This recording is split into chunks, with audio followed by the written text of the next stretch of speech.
Okay, we are live. So it's Fright Night with Ferocious, and we have the usual suspects. And we're going to talk about the autopsy of Jane Doe, which I did not see that, I didn't realize it was that type of movie. So we'll get into it. All right, let's start off with Presto. Hello, good to be back. This past week has been very mild. I think right after our podcast on Friday, I woke up Saturday and I had no voice. I had a ear infection and sinus infection, so I've been battling that all week and finally been able to talk and feeling better. So I've been doing a lot of nothing besides watching some movies. So yeah, that's about it for me. Nothing too exciting here. Mm-hmm. Tell us about one of those movies that you happen to see. Popeye. So I watched. There's a new movie come out called Popeye the Slayer Man. It's a horror movie. Popeye kind of lives at this warehouse and eats spinach, and people try to come in his house and his warehouse, and he messes them up pretty much. It's exactly what you expect. It's nothing great. It's worth a watch. I mean, the Popeye guy, whoever he was, looked pretty good. The kills were pretty good. Just a typical B-budget horror movie, I guess you can say. Kind of reminds you of The Mean One, if you've seen that, the Grinch one, or I don't know, those other cheesy ones they remake or they are remaking now, where just don't take them too serious and you should have a decent time. Sounds like a very simple plot. Yeah, I mean, it's Popeye, he eats spinach, and people come in the warehouse, so he kills them. If you're looking for more than that, this isn't your movie. All right. So what about you, Fuzzy? I've just been playing a bunch of video games other than watching the movie for tonight. But yeah, I've been playing Assassin's Creed Shadows. Ubisoft released another Assassin's Creed. This one's actually good. Love the shinobi aspect of the one character and the samurai aspect of the other character.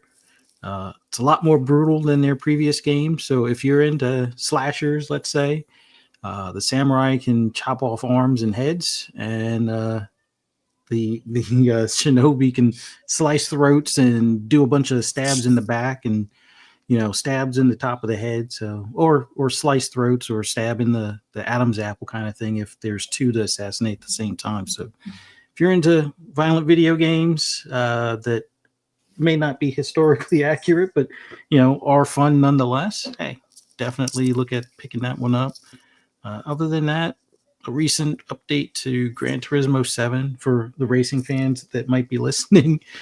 They finally added their Sophie AI to the general AI or for like custom races, which is great, but they still forgot that with the exception of very few motorsports that all of them do double file and they still, for whatever reason, still do single file. But that's my only gripe with it right now. But other than that, glad to be here with you guys. And got a cat that all of a sudden, as soon as I started talking, wants to be center of attention. So I'm going to probably be on mute for a bit. But yeah, got a lot to talk about this movie. It was quite the interesting surprise, I guess you could say. So. Well, I got a kitty cat downstairs too that wants center of attention tonight too. So Foamy's behind me right now. Yeah, your video escapades. You had to talk about them, didn't you? Yeah. All right, Silent. All this talk about pussies. Jesus. Good evening, everyone. It's good to be back. Good He's going to keep on all. sleeping on that couch. You goddamn better believe it. The cat or Fuzzy? Yes, both. Okay. Both. It's great to be back with you guys. Yeah, it's been one hell of a week. Been a busy week, but I did get to watch the Autopsy of Jane Doe, which I think I land in the same camp as Fee. I did not expect it was one of these movies. It definitely caught me off guard. We'll go into that more, of course. Besides that, I started watching Jack Reacher on Amazon Prime last night and proceeded to no life like 4 episodes almost immediately without realizing it. So I guess I like that so far. Looking forward to jumping into that some more this weekend, maybe. Besides that, I did jump into some more Assassin's Creed Shadow as well, like Fuzzy, and I've been lopping people's heads off and arms and making shish kebabs out of people, which is pretty fun. I do need to get back to it, but I've also been playing a bunch of Balatro again because, again, comfort food. So when I've got a stressful week or I've got a busy week and I don't have much time or I'm traveling, Balatro is an option that I can jump right into and have a blast for a little bit. So yeah, that's kind of all I've been doing. But it's good to be with you guys, and I look forward to talking about the Autopsy. All right, good. Yeah, Jack Reacher. I watched. It's on its 3rd season now. I watched the 1st season. I really liked it. The 2nd season, I think, got a bad rap. I don't know why, but there's some elements in the 2nd season that were really good, and then I guess people didn't like so many deaths. Maybe that's what it was. So many deaths. That's great. I know, but you'll That's see not a who bad dies thing. though. But you'll see who dies. And I guess some people didn't like who died. So. Shit. Okay, well now I know who probably dies. So that okay. But they have a I season probably 3, get so it. Jack. But Jack Reacher's gonna survive because there's a season 3, so we don't have to get too upset about it. Yeah, but there are other people around him that are enjoyable to watch as well. Yes. But you'll see. So, I thought it was really good, but I haven't watched the 3rd season yet because I was watching Grimm, and I didn't like the ending. We take everything you say with a grain of salt when you say it's good. So we usually have to watch it for ourselves before we jump to conclusions here. Oh, really? Oh, really? Yeah, I pull out my jump to conclusions mat every time that I look at the recommendations. Yeah, I've seen some of your recommendations too, and I wasn't so happy with them. But Yeah, last time I put a recommendation out there, people were like, "That's not a horror movie. I don't want to watch that." That's right. That was not anybody here in our 4 squares. Oh, I know. Okay, so we'll I get wouldn't to it. dunk. I wouldn't dunk on you if you were here and you had done that. Although maybe I would just to bust your balls. Exactly. No, we'll get to that movie. Cool. Well, let's see about the Autopsy of Jane Doe. Anybody want to do first impressions? You should. Yeah. Why do I always have to go first? But you don't. So it's your turn. Yeah. Inquiring minds need to know where you're I set the bar. I need to start recording on paper who goes first and who doesn't every episode. Last week I So that went we first. can get an even, just 1-for-1 match. All right. Well, I didn't think this was going to be this type of movie. So we're already into spoilers. So if anybody wants to turn this off. The time is now. So let's read the description of this thing. So on IMDb, it says, this is it. Father and son coroners investigate the death of a beautiful Jane Doe. That's it. That's the only synopsis you get on this. Okay? So when you get into the movie, It's not apparent at first, but when you get into the movie, when you start, they find this, I guess it was a sheriff or whatever, found this woman in the basement of these, locals, and they're like curious on why. Yeah, it is a sheriff. Why this woman is there, because these people are not known to, you know, bury, kill women and bury them. So when it opens up, you see the couple's death, and you see them burnt, and you see them stabbed or whatever, and then you find this woman in the basement, of course nude, and she doesn't seem to be. Maybe she was strangled, maybe she was suffocated or whatever, but that's kind of, the way she's found. She's not found with any cuts or any abrasions or anything, her skin burn or anything like that. So everybody is curious about what's going on. So they send it over to this Brian Cox's character, which he's the local coroner. So of course, his son, wants to follow in his footsteps, or at least he thinks so. And he's got a girlfriend, and everything seems normal. And then as the night goes on, strange things occur. And we wind up with a supernatural movie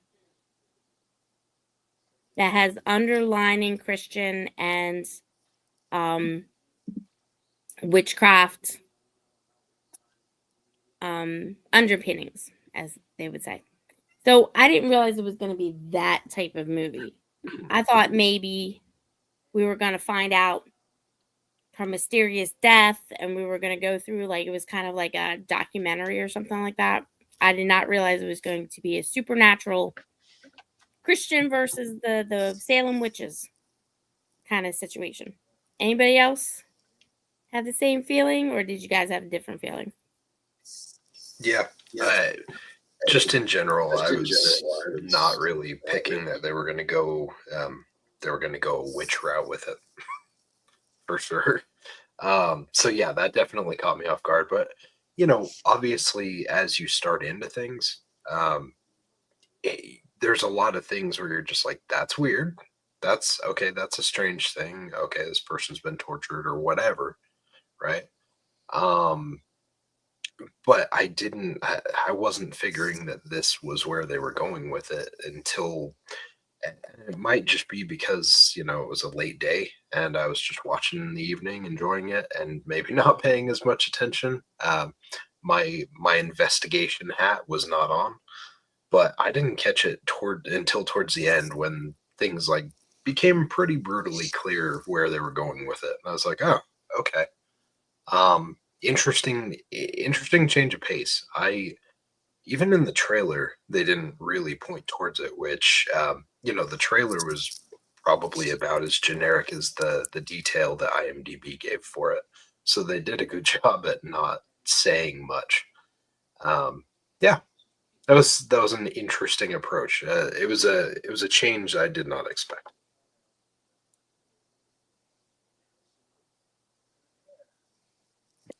Anybody else? I can see both your points. I think I said before, when I put movies on, I just kind of turn my brain off and just kind of watch it and try not to think too far ahead of it, who a killer is, what's going to happen. Like, I just want to live in the moment kind of thing. Like, brain's on all the time with work and other stuff. You just want to relax. So yeah, when you're watching it, kind of didn't know what to expect. It's like, oh, they're spending a lot of time on this girl. She's Jane Doe, and they keep finding out stuff that happened to her. Like, oh man, I feel so bad for this girl. Like, this happened. Oh my God, her tongue's missing, and like all types of stuff. But then it slowly starts making sense. You're like, oh shit. And then some other stuff happened. So it is good that they were able to, not to trailer and even on IMDb, like, give too much away, because unfortunately with other movies they do, and it just kind of ruins it right away, or you know what to expect. Where this, you kind of went in and just kind of watched it, and enjoyed it. I hope you enjoyed it because it seemed like everyone, at least in here, seemed to enjoy it.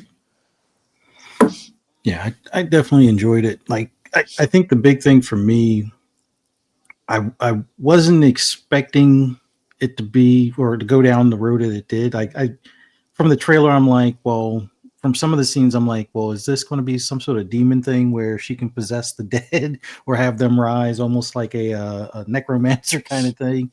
And man, did it definitely take a different turn. But as they started like cutting into her, the autopsy aspect of it, it was like the thing that got me were the burned lungs, and I was like, oh, that kind of gave me a clue of what where they might be going with it, kind of thing.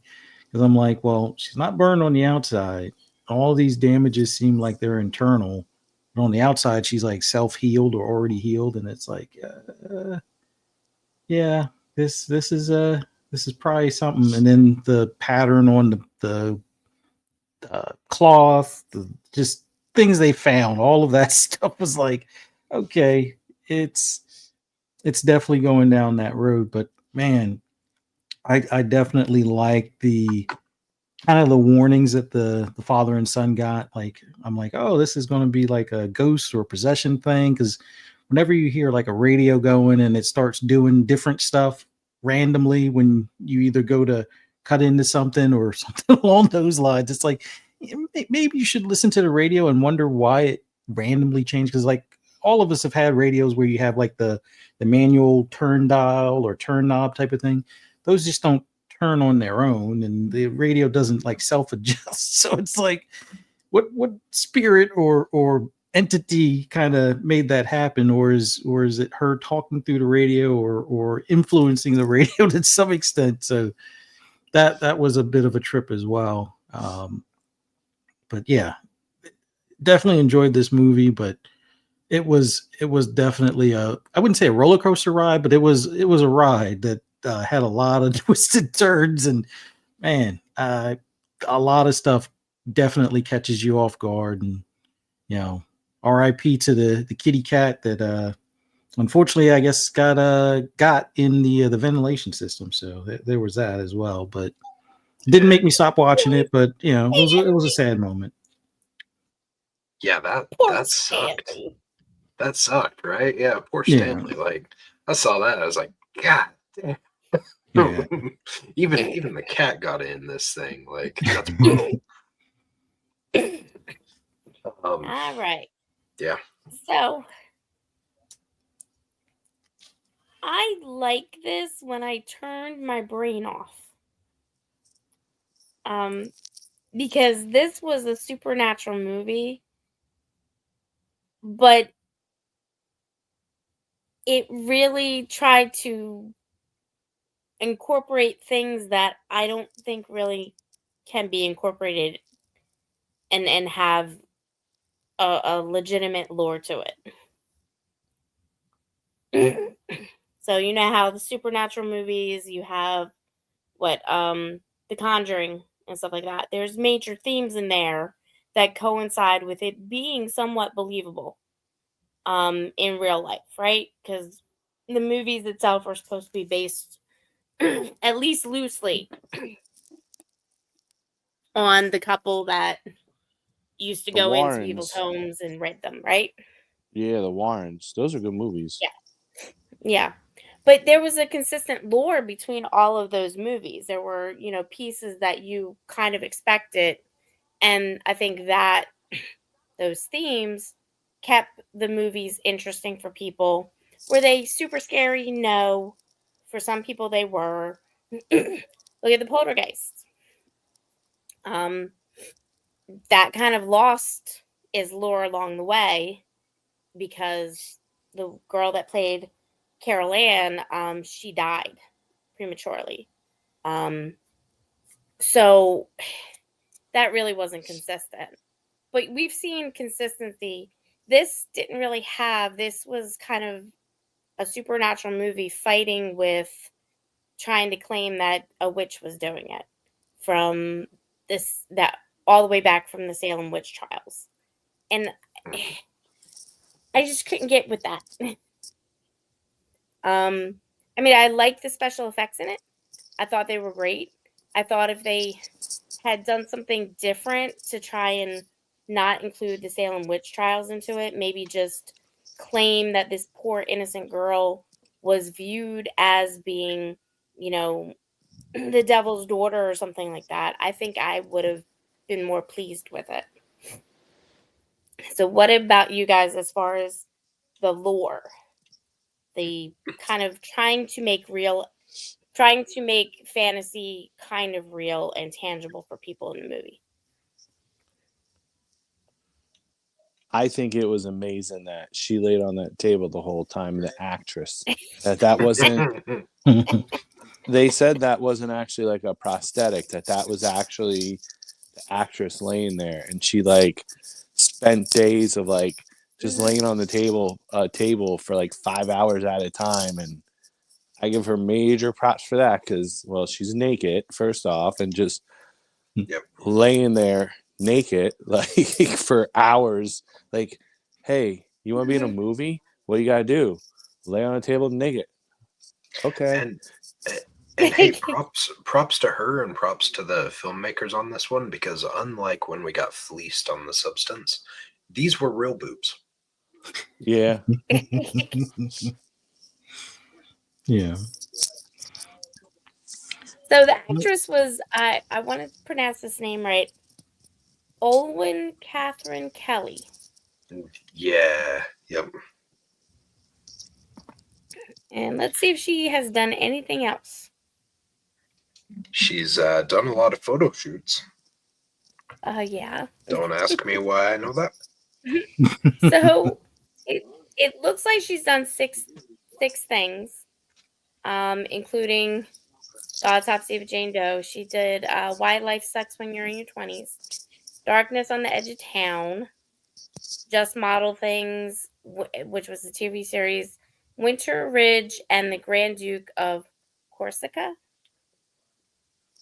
So When Life Sucks When You're in Your 20s was also a TV series. And she only played one episode in each one of those. She looks totally different now.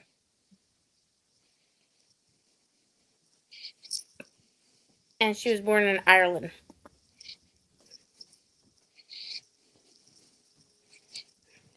Yeah.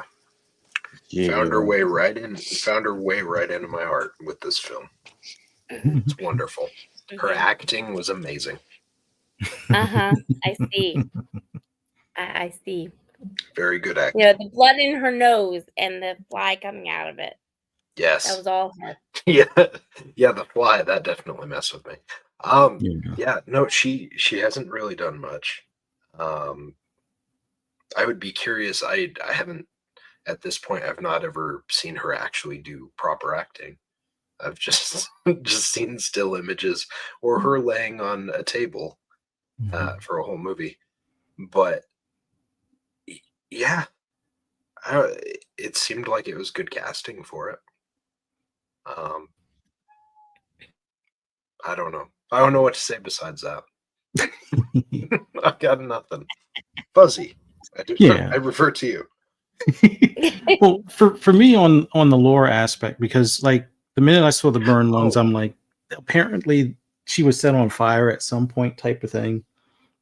And then the first thing that kind of came to mind was, you know, what they do to witches. So I'll respectfully disagree with Fee on this. I know why she has her thoughts on it the way she does, but it for someone that may not be familiar with the Wiccan religion or things along those lines, I would say for the vast majority of those that just view what happened at the Salem witch trials without having any personal involvements of any kind or anything along those lines, I would say this was a interesting way to match the two things up, because at least from how even the son deduced what had happened to the girl as far as the torture she went through, to my understanding, there were a lot of innocent women that were subject to this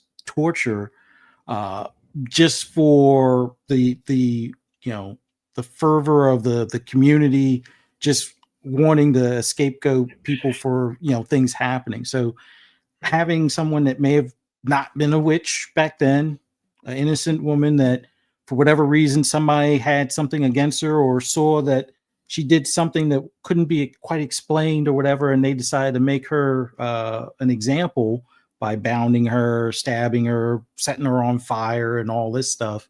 Having her ingest a flower that causes paralysis and stuff, and knocking a tooth out, putting it in the cloth along with or jamming that cloth with her tooth in it down her throat kind of deal, cutting her tongue, like all these things.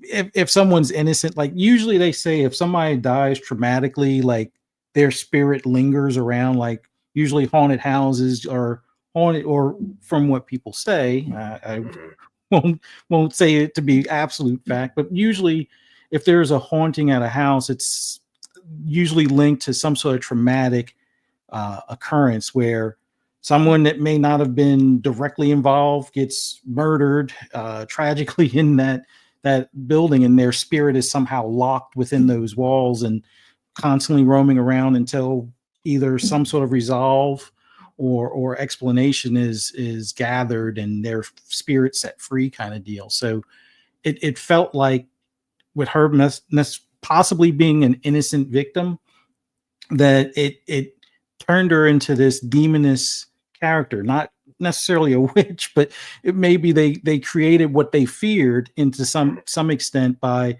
doing all this harm to this woman. And come to find out, like, yeah, even though she may technically be dead, there's no pulse, no heartbeat, no blood flow, no rigor mortis at this point either, but apparently the cells in her brain were still active.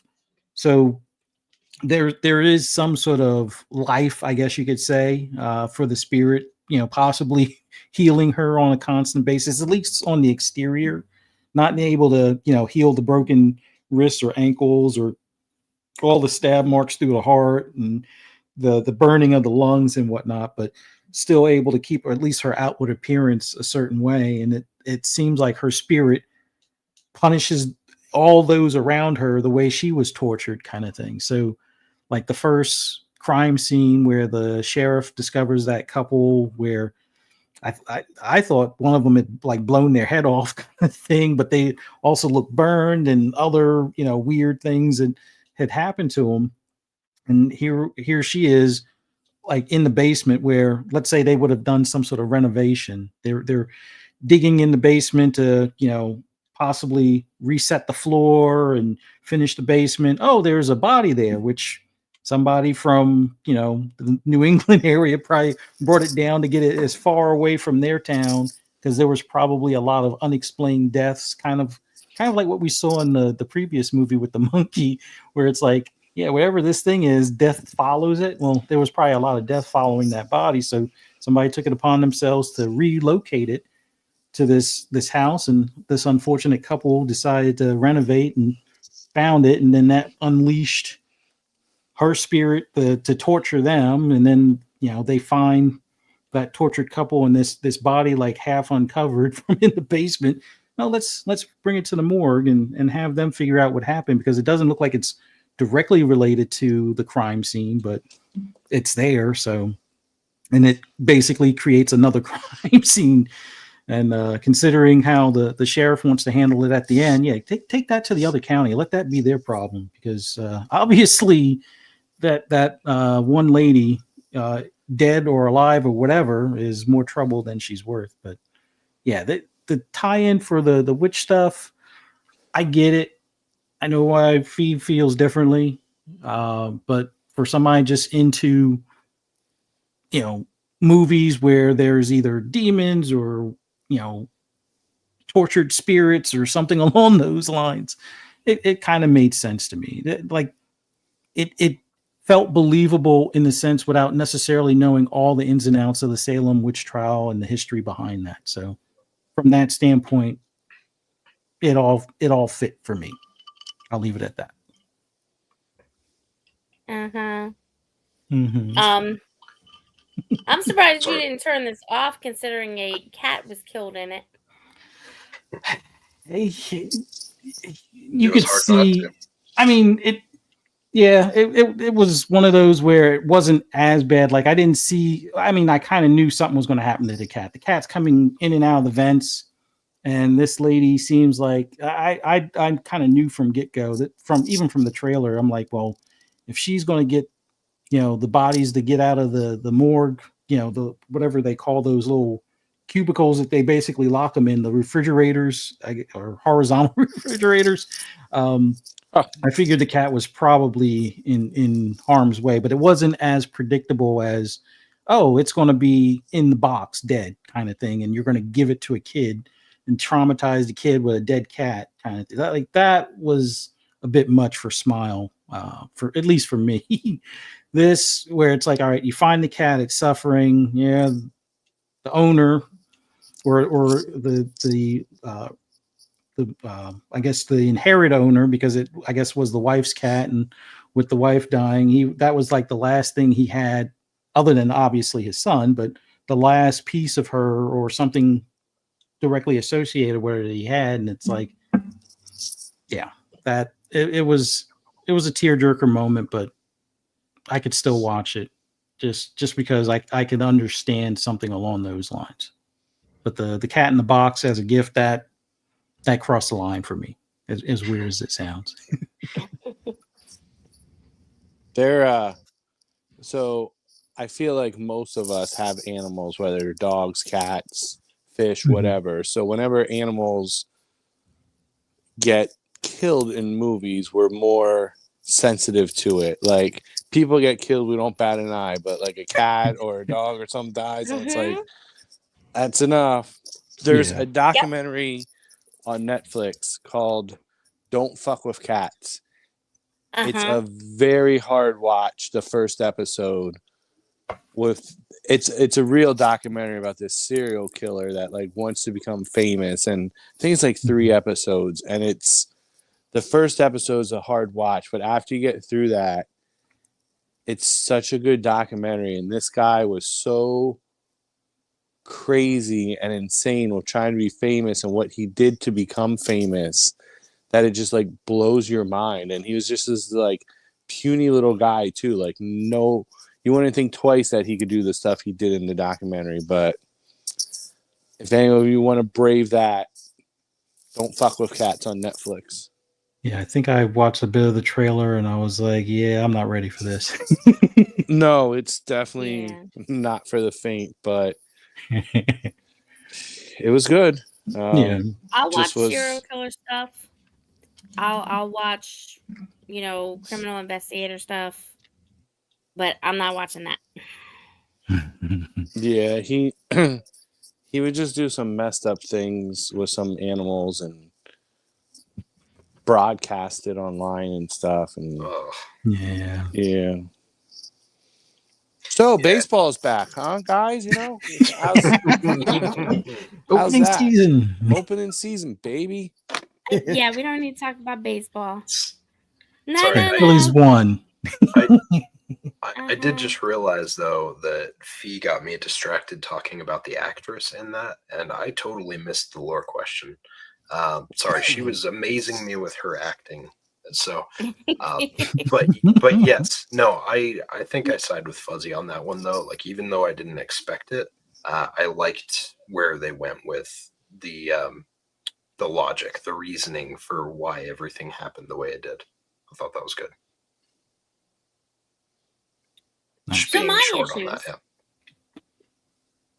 So my issues. Oh boy. Here we go. With the movie, right? We're not talking about your issues. Oh, really? Oh no. We'll get back to that some other day. Mhm. No, my issues with it is I think it should have just stayed supernatural. I think if you had gotten that's foamy, by the way, guys. Um the thing about it is that they had taken that whole Salem witch trial thing out. I think we could have just been happy with This is a woman that was wrongly accused of something and tortured for whatever reason. And due to that, she has become this kind of vessel of revenge. And I would have been happy with that. Hmm. When you piece in all of this other stuff that is taken from a multiple places, because it wasn't just straight up witchcraft stuff, because witchcraft stuff really wasn't in Latin. If you were doing the symbols and stuff like that, all of the symbols and everything, it wasn't in Latin. And if they were trying to do a spell to bind her into this body, it wouldn't have been in Latin. That would have been way too easy for it to be basically for them to reverse the spell. Can The we, other thing is, huh? Maybe as I that was the say, goal. can we talk about real quick in the movie when they first Yeah. cut her open and he's Uh-huh. using those bolt cutters to like cut her rib cage? Oh, God. Yeah. Yeah. Guess what I was the had for problem with dinner that that? night? Because I had Ribs. ribs. I had ribs for dinner Oh that my night. God. Yeah, dude, I was eating a sandwich as I was sitting there watching. Or actually, no, you know what? I watched it Friday, right after we did the podcast. Mhm. And I still had a part of my sandwich, my Philly or just sandwich. Oh Mm. yeah, Roast up. yeah. And, Right? and I was like munching on it, and all of a sudden we get to that point, and I'm like, what? Why the fuck am I eating food right now while I'm doing this? What am I doing? That was Cypher, gross. Oh, I have a question for you. oh, Have you eaten dinner yet? today? Yes. No, it's like 4 o'clock in Utah. No, yeah, it's I 4:30 mean, because here. last week we were talking about cheesesteaks, and that's what he got. Well, yeah, but that was So because I you don't brought want. it up like during the show, and all of a sudden I, I was like, well, son of a bitch, I need a cheesesteak right now. I know. I just don't want to. I just don't want to influence your, dinner choices No, or Oh, like no, anything. barbecue ribs tonight type of Yeah, thing. Daddy's gonna have ribs, so you're good. I've got liquid food right now, so we're good. Okay. Okay. Okay. No, but that is not an uncommon thing to take. I mean, I don't recall them being that long as far as the rib cutters or but he asked for a rib spreader and he never got one. I don't know if you noticed that or not, Yeah. but he did ask for that from his son and he just never got it. So I don't know how they stayed open, but of course there was nothing in there really, was there? Gorilla Glue. Gorilla. Yeah. There were some lungs in there, but there were other organs missing, wasn't there? Well, the heart was kind of jacked up. The lungs were kind of burnt up. Yeah. And I don't know if the other organs were there or not. I could have sworn he The said impression they I got was it was some sort of congenital thing that they thought, or maybe it was because of a corset which would fit, I guess, with the time supposedly. But I don't know if intestines and stomach no, because the intestines were there because that's where the flour, I guess, was found in the stomach, and the intestines was the cloth in the tooth or something, or maybe it was vice versa. The stomach had the cloth in the tooth, or there was each organ had something wrong with it. Either something was in it, or something very bad happened to it. So so they came to the conclusion that that was basically shoved down her throat, and they said politely that she was forced to swallow it. No, it was probably rammed down her throat, and it had the cloth.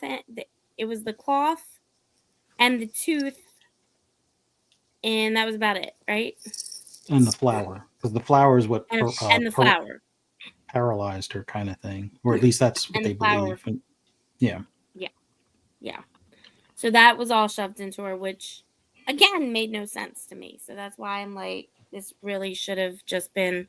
They should have stuck with supernatural and just said, "Oh, she must have had a terrible life or something like that," and go on with that. But that wouldn't have been enough of an explanation. Like Yeah. Yes, you it would torture have. somebody. No, because where would you like? I guess sacrifices, but then Yeah. you'd have to be looking at other potential religions where you're going to be tramping on some of the beliefs I as would have far as believed that. sacrifices and stuff. So it's like, unless she was from like a cult and tortured that Yeah, way. I would have believed that. I would have Well, absolutely believed that. It would have given whoa, me a better timeline you're a of when this sucker. girl was. What? You women love so much detail, it's insane. And Yes, now we you're just do. like, oh, I'm Yes, okay we with it being do. supernatural. No, no, no, no. That's not how this works. If it No, was she supernatural, just you has. just complain how it made no sense. It'd be better if she was a witch. Like, Mhm. No, it Well, would no, have been better if she was a human sacrifice because that would have made sense with why they shoved her own tooth wrapped in a No. cloth with Latin Nah. on it. That's the Nah. devil thing. you're the devil. She's biased because of what religious. I'm biased because of my religion. Yes, I am. Yeah, I will admit that. So, and your religion is the minority in watching this type of movie, more than likely. So, I give it a pass. Nah, I would disagree with that because we really like scary movies. That's fine. You just That's interpret them way different Yes. than other people, which is it's good. It's good to get a different perspective, but just be Yeah. prepared when you're wrong. One of the three of us is gonna call you out on it. So you say facts and I say opinions. Is that what we're talking about?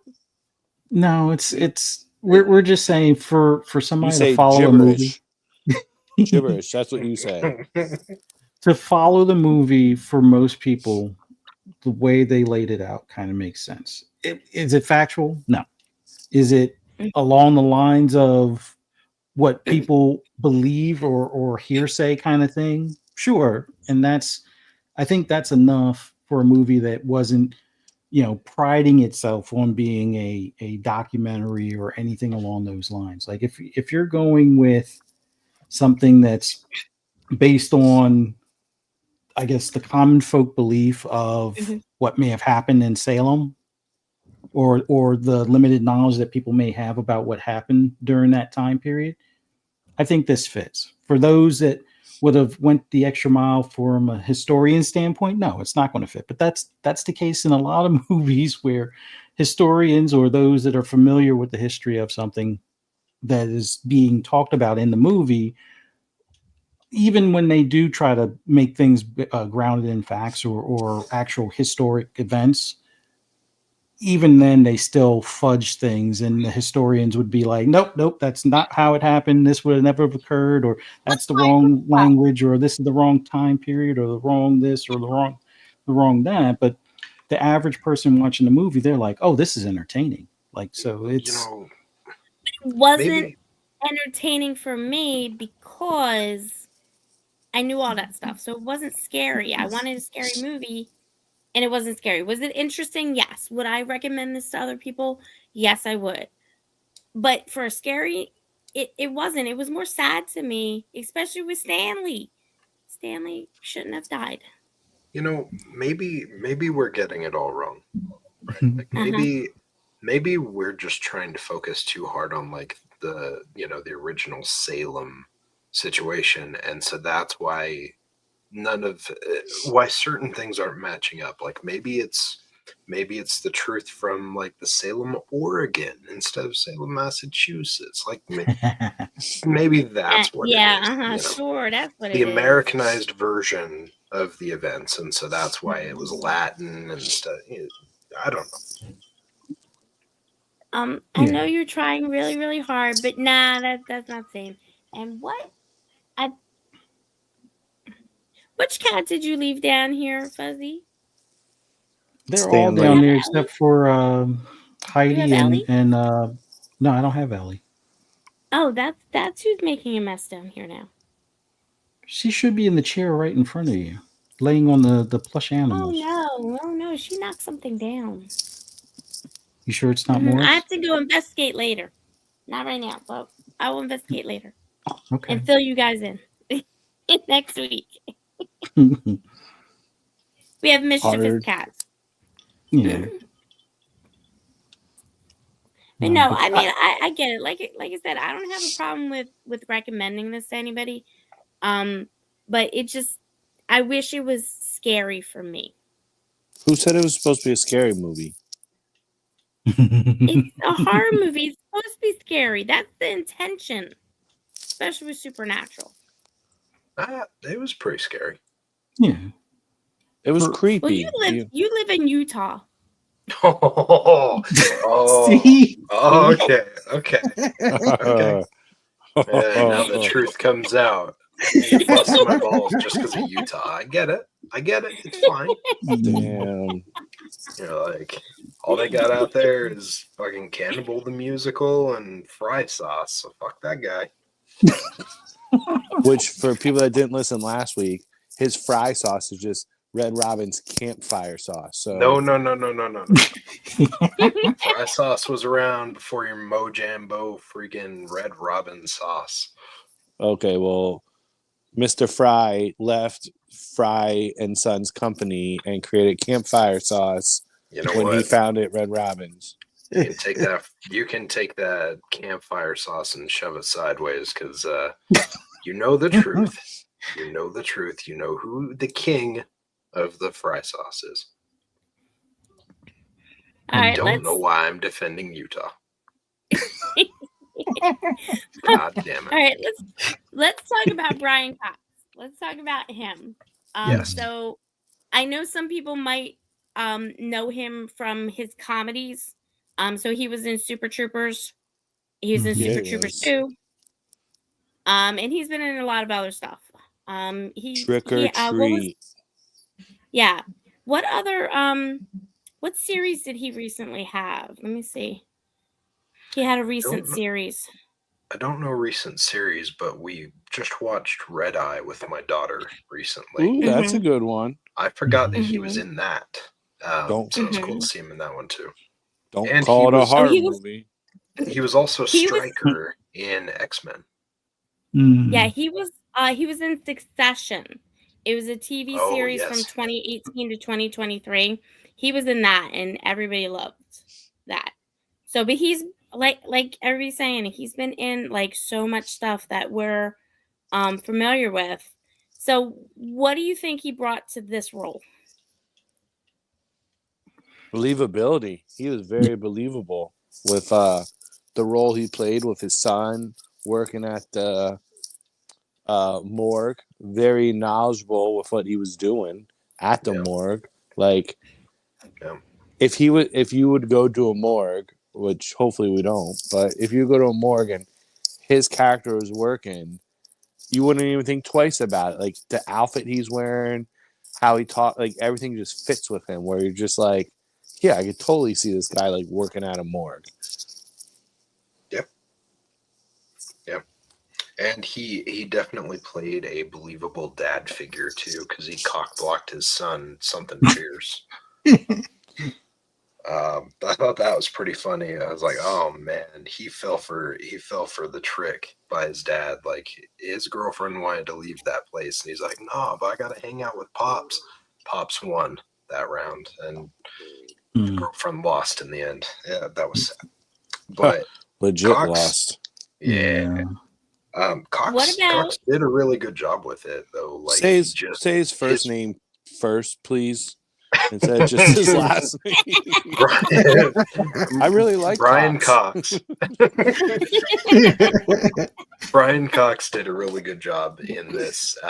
Like Presto was saying, like very believable, the character that he was playing, and you know, I think with the exception of what happens to him, I think all of it felt pretty well done. Yeah. That felt a little kind of meh at the very end. What Fuzzy, about I don't with know the if you're seeing kitty? what's in the chat. What's that? What about with the kitty cat when they found him? Yes, you know, when I saw that, that actually brought me back to a moment when I was young, where I ended up having to kill a bird that had gotten injured from like falling out of a tree. And granted, I didn't have like connection to that bird, but to have to kill an animal that's wounded like that and is obviously suffering, like that sucks and it's heart wrenching. And you could tell his character did a good job at, he was trying to hold his shit together while doing the thing that he didn't want to do. Yeah. So yeah, I think he did that pretty well considering the content he had to deal with. Yeah, it kind of reminded me of I Am Legend with the Will and the dog. Yeah. But yeah, definitely a believable character. The only thing I didn't notice, or maybe I missed it, like typically you always hear about those that do autopsies can eat with no problem, cutting into people and eating a sandwich kind of thing. I think that was about the only thing I didn't see him doing. Which is, I guess, the typical stereotype of somebody that does that. But aside from that, everything else came across believable. The father and son rapport, scaring I guess what would have been the future daughter-in-law, potential future daughter-in-law. But then again, their mind or his mind playing tricks on him with the person with the bell, which that's weird in the sense that, okay, you hear something with a bell on it coming towards you. You figure it's the one you tied the bell to before, the guy that, was shot in the face kind of thing. And you see, a glimpse of that. And then after you swing the axe, it's not that dead body. So it's like, that was, I wouldn't say gut wrenching, but it was definitely a kind of like a twist or a shock kind of thing.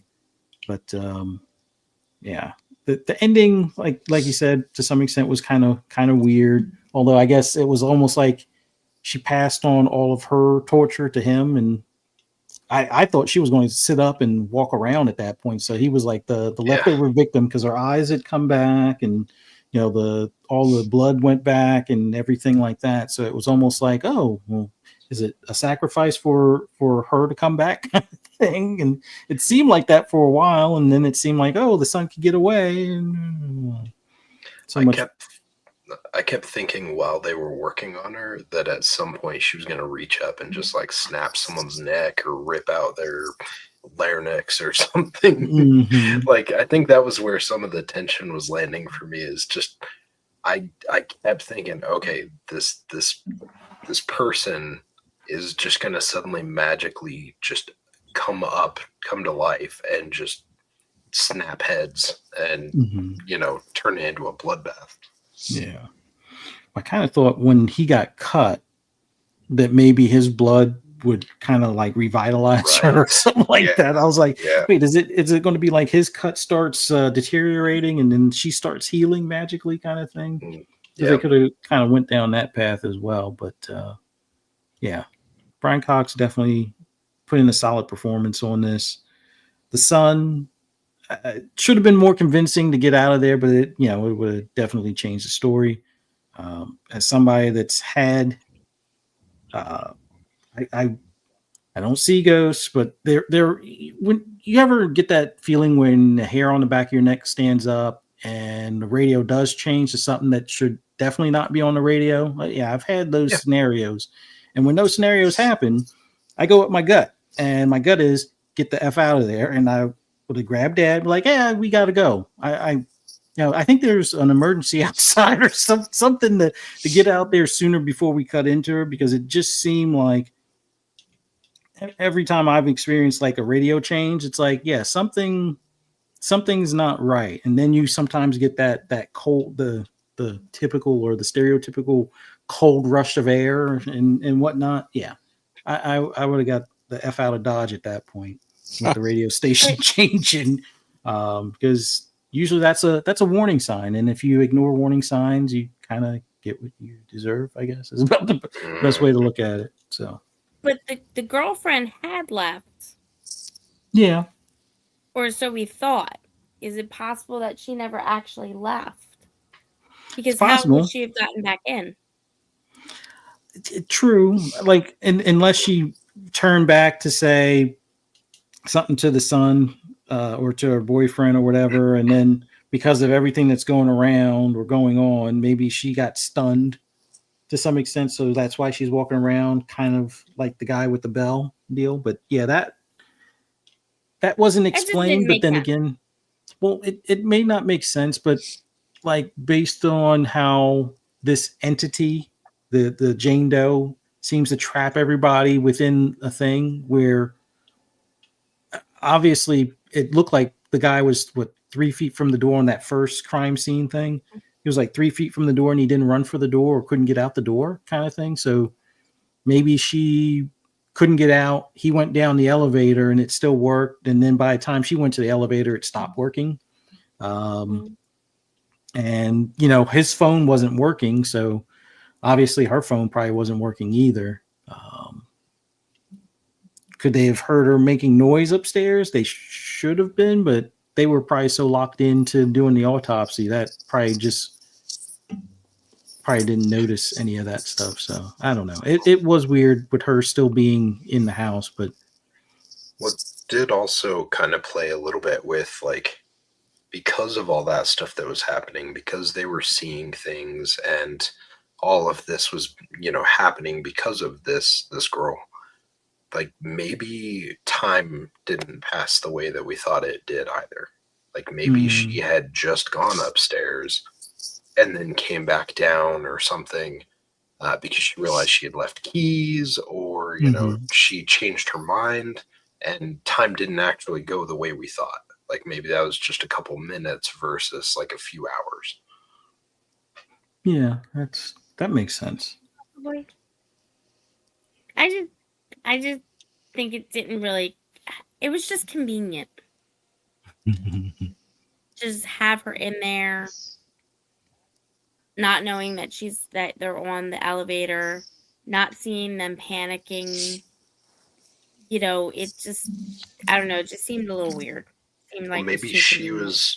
maybe she was seeing stuff that wasn't there also, like they were. Maybe she was seeing her own version of it, and so when she went towards the elevator, maybe she thought she was seeing something different, or she didn't see the other things that they see or hear what they were experiencing. Presto's Yeah. making a lot of comments tonight. I got this browser thing figured out. It's like when your parents first learn how to text, It's like they text you random stuff. This reminds me of that Steve Buscemi gift. What's happening, my fellow children or my fellow kids? Presto's discovered the chat. Yes, he has God help discovered us the all. chat. At least for this week. Next week, who knows?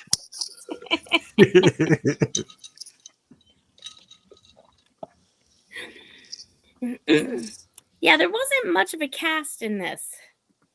Which was awesome. The fact that it was such a solid movie and there was like 5 people in the whole movie.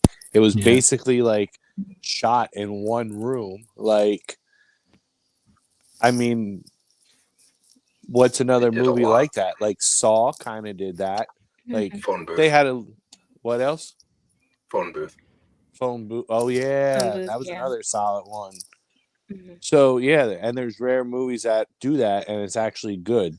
There's tons of movies that do it where it like bombs and it sucks, probably because it's like a low budget film. But this one, definitely, you're not reminding yourself like, wow, we're in the same room again, or we never left this room. Like, just how they tell the story, you just, at least myself, you don't really realize like, oh wow, like they've been basically in this autopsy room the whole time. Yeah. And an elevator. Like, besides that, filming locations, one. It keeps it tight too, because it was only like an hour and 26 minutes or something. So, there's not a lot of time to really dwell on what's happening.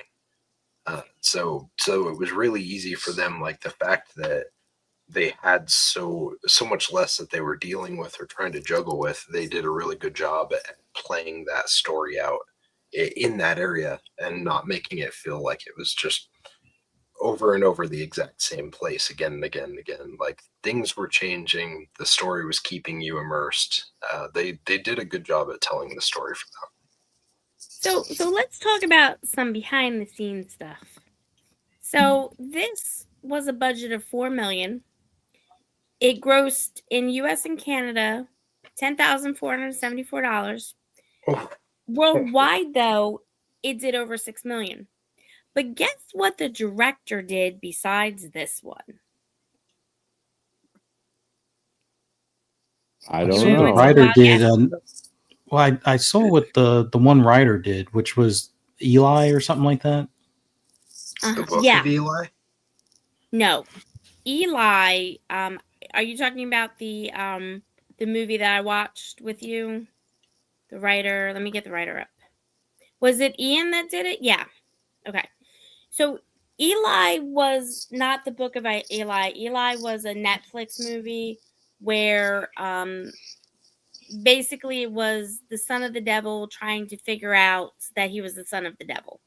Mhm. And his mom was basically trying to cure him of being son of the devil, and stuff like that. It's a really good movie. It's got a lot of things. I mean, I know spoil kind of like the ending, but there are a lot of things in there that it is a good movie. You should still watch it. Yeah. But yeah, he did that one. But the director did Troll Hunter. That was a good one. I haven't seen that one. That actually wasn't bad. It's on Netflix. Isn't that the foreign film? Like it's not from the United So States? well, yes. So he wrote it, he directed it. One of his buddies is producer on it. I'm trying to think. Let me see here, because his name is hard, of course, for me to pronounce. But let me see. Just call him here. Andre. Was Yeah, his I know. name Inigo Montoya? No, no, it's Andre. But I'm just trying to figure out. He's not French, right? Is he Swedish? No, yeah, he's Norwegian. So I believe that's where they did Troll Hunter, was in that area. But yeah, I haven't gotten to watch Troll Hunter. Some people say it's really awesome, and some people say, don't watch it. So it's gotten No. a lot of mixed reviews. It's definitely worth a watch. I could see where if you're going in expecting one thing, I can see how certain people feel a certain way. If you go in expecting something else, I can see how people would expect something different. So go into that one with an open mind, I guess, and you will not be disappointed. Isn't there a 2? Or was there supposed to be a 2 for Troll Hunter? I hope you're not I mean- confusing Troll Hunter with Trolls. No.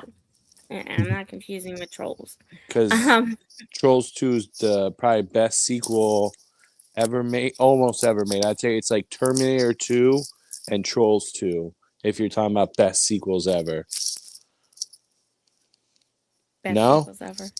No, No, you guys. I could have swore he said he was going to do a second one of Troll Makes Hunter. sense. Yeah. It got a 6.9 out of 10 on IMDb. Yeah, see? Yeah. So are you talking about Troll or Trolls? The second one, isn't that Trolls? Are we So talking there about was the Goofy one- Kids toy? So Troll, so they did a movie in 1996 called Troll, and it was sheer 100% fantasy. It really wasn't supposed to be scary or anything like that. And then they came out with a second one. And that one has been deemed the worst film ever. What? Yes. You never saw Trolls 2? You never saw Troll 2. No. Oh my god! So it's such a bad movie. It's good. It has like a cult following. Yes. Like it's insane. They So have Is conventions. this like the horror movie version of The Room? it's something. So you need to see the Something. original Troll. That was in Yeah. 1986. Yes, It has 1986. nothing to do with Trolls 2, Trolls. but it's still good just to see. Like Troll 2, they just made and like named it Troll 2, and it has nothing to do with Yeah. the first one. And there's some stuff that happens in this one that it's just like it's awesome. It's I can't describe it any other way. It's such a classic. I actually, for being such a bad movie, I think I like this movie better than some of the ones Fee makes us watch. We can do Troll 2. I'm That's high praise. letting you know we can do Troll 2. I would But, totally watch Troll 2 again. So is it worse than Independence Day 2? Yes, it is officially the worst movie ever made. That had a big budget and stuff like that. Wait, it had a big budget? It had a decent budget, yes. $100,000. At It the had time, $100,000. that And, you know- $100,000 at that time it was made. That was a lot of money. Right. The part In I'm 86, laughing yeah. about is right underneath the budget of $100,000. It says Mhm. gross worldwide $1,131. It grosses more. It grosses more now when they do their conventions and when they do their movie screenings. It actually grosses more now than it did when it first came out. Makes sense. I mean, there's definitely a bunch of those, right? Like The Mhm. Room, when Tommy Wiseau did The Room, Yes. that thing was a flaming pile versus how much money he put into that thing. I don't know if he's ever made his money back fully, but the amount that he has managed to turn that thing into just a cult classic, Mhm. that thing will live on forever. And you're always going to have a friend that hasn't seen it, and then you're Yep. going to reference it, and you're going to have them watch it, and it's just going to get spread like an Troll 2. STD. Ooh. So do we want to do Troll 2? Sure. All right, we'll do Troll 2. I will find it. It's on Tubi. Is not a bad thing. It's on Tubi now? Yeah. Okay. So we will do Troll 2. Sweet. Yay! Yeah, let's do it. Fuzzy, prepare. Okay. Wait, Fuzzy, you never saw it? No. I don't think I have. No, So Fuzzy, you and I are would going to have to know. watch the original and then the second one. Yes. Extra homework. Yes. Like I said, the Extra original one homework. has nothing to do with it, but it's a good movie. It's a solid movie. And Mhm. the second one, Yeah. like, you almost have to watch the first one just to see how the sequel has nothing to do with the sequel. Like, because if you just watch the second one, you won't get the full effect. Like, yeah, this totally had nothing to do with it. It's like making a Batman movie and then calling it Batman 2 and having it about gremlins or something. It's just like some totally like, what the fuck? Like, crazy. Somebody, And somebody's the calling you same out, writer or Cypher. director or anything? No. Mm. No, it's not the same. They're not the same. Cypher, somebody's calling you out. I know. I see that. Shout out to my friend Melissa. Yeah, I mentioned that this movie, The Room, would get spread to people just over and over again, and everyone's going to make people watch this so they can experience it. Well, I did that to Melissa. So you're welcome, Melissa. So And you hi. you two aren't friends anymore, I'm guessing? No, we're absolutely friends. That movie is so bad. It's just like what you're saying, Troll Hunter 2 or Trolls 2 is, where just like Kevin Smith and Ralph Garman mention it's so bad that it goes all the way around to becoming exquisite. And that's how The Room is Mm-hmm. from Have you seen it? 2003. Have you not seen this movie? I have not seen it. Don't come Oh in here my shaming me because I dear didn't see God. The Room when you Oh my haven't seen dear God. classics like Killer Clowns from Outer Space. Oh Tell you my what, I'll gosh. watch Killer Clowns. I'll watch Killer Clowns if you watch The Room. You can stream The Room for free on YouTube. I don't want to Wow. give them more views. Yes, you do. Yes, you do. Um, And um, here, let me. Can I say one thing real quick, and then I'll let you yeah. go. He has a website. Tell me why Zoe does, and his website is just as much of a paradox as the man himself. Because he spent like millions on the movie The Room. Okay, Mhm. 6 he million. literally, yes, yeah. So he literally had an instance where they could have just had the city backdrop behind them when they were on the rooftop in a section of the film, and instead of using the backdrop, he green screened a city behind them just because he wanted it a certain way. And so he just wasted money like nonstop on weird decisions throughout the film.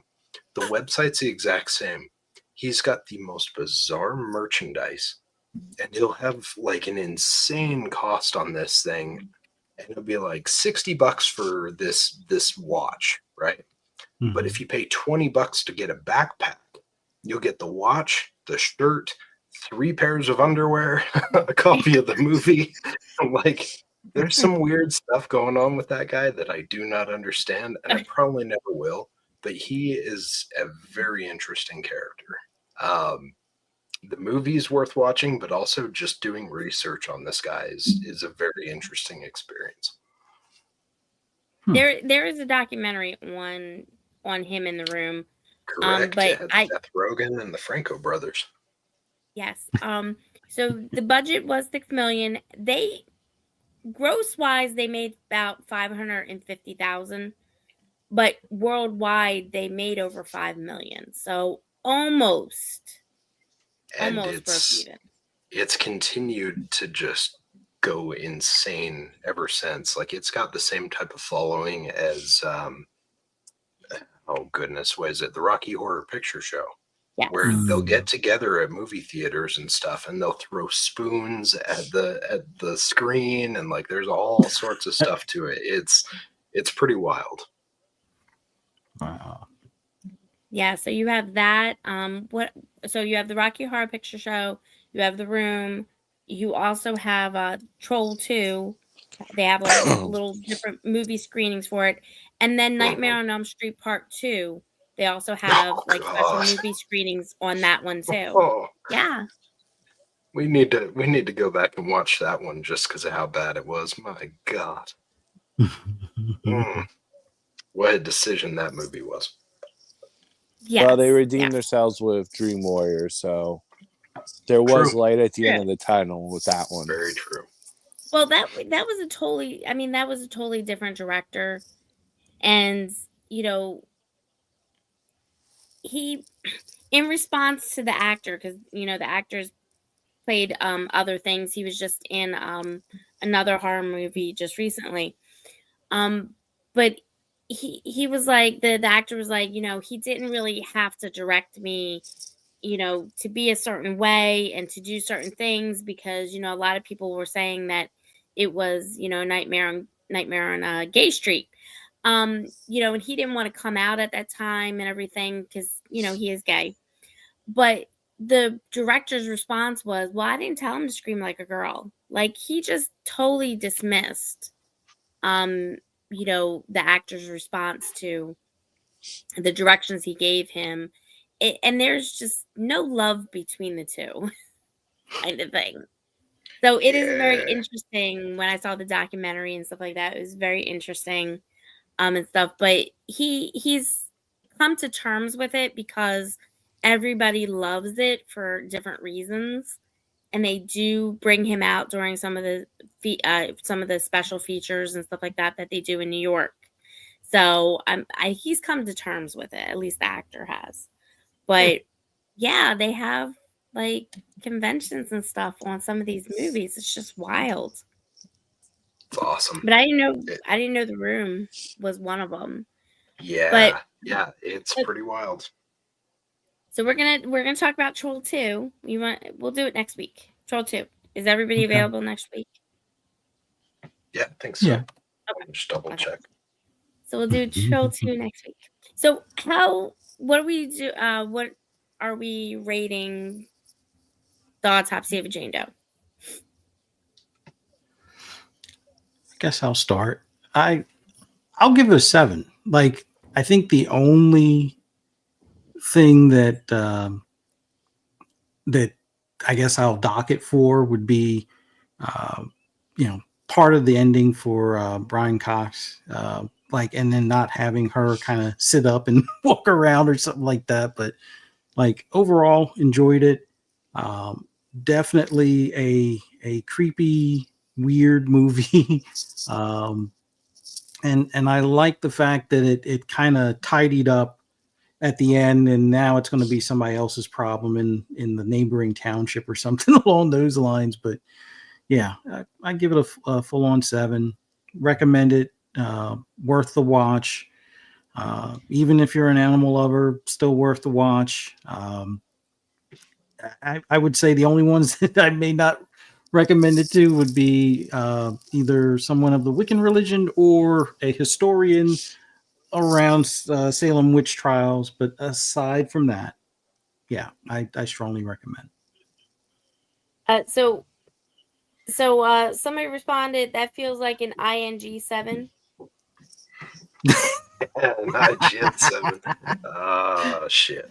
It's a bit better than an IGN 7 because ING a game could be what a lot of people call great and they'll just give it a 7, and then something could be absolutely terrible, but for them it's a 7. So yeah, this is better than an IGN 7, but I give it a 7 primarily because it could have wrapped up a little differently. That would have probably been a little scarier overall, or a little bit more imposing kind of thing. But it's worth a watch. I didn't fall asleep, didn't want to take a nap or anything like that. Didn't get too frustrated at the characters and stuff like that. So a solid movie. Didn't turn it off because Yeah, the cat didn't turn died. it off. Yeah, it's a solid movie. I still enjoyed the monkey more from last week, but this is a good overall movie for, I guess you could say, from a supernatural standpoint. So, but there are some better ones, but this is a pretty good one. I'll put it that way. All right, Safer.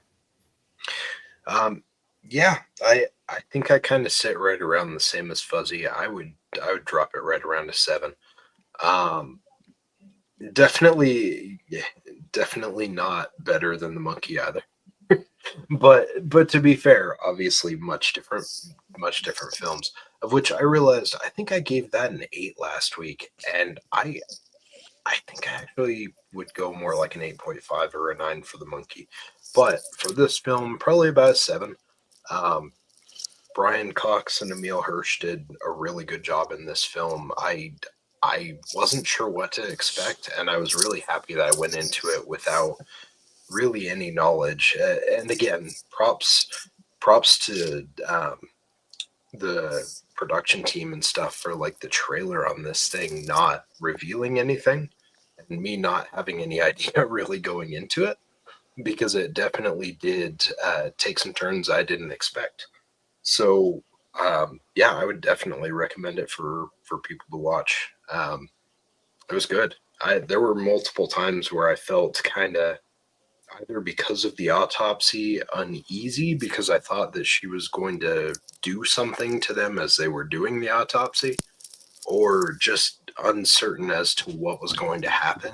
And the amount of atmospheric tension that they provided in it was really good. Presto. So I would probably give it 7.4. I think this might be one of my higher scores of the pods. So I have a second cousin who works in the morgue industry, and his social skills are a little awkward, needless to say. So he has no problem telling stories about like bodies and stuff, and at dinner tables, and just makes it really awkward because it's like you shouldn't be talking about this. But then I don't know, I was at a funeral at a place, one of the places he worked at, and afterwards he took me down in the morgue, and you can't legally have like a functioning autopsy room if you have the funeral above it. But he was showing me like some of the old tools and the drains, and like it was very accurate to how they did it on the set of the movie. And it's just like really creepy because like being us down in one, there's certain smells you smell, chemicals. You see still some like blood, dried blood around the drains and stuff. Like it's just like a really eerie feeling. So the fact it was pretty accurate and like because I was in one, I kind of had some of the smells and like made it more eerie for me. So with that, I would give it to 7.4. Nice. So what say you, Fee? I give it a 6. Whoa. Mm-hmm.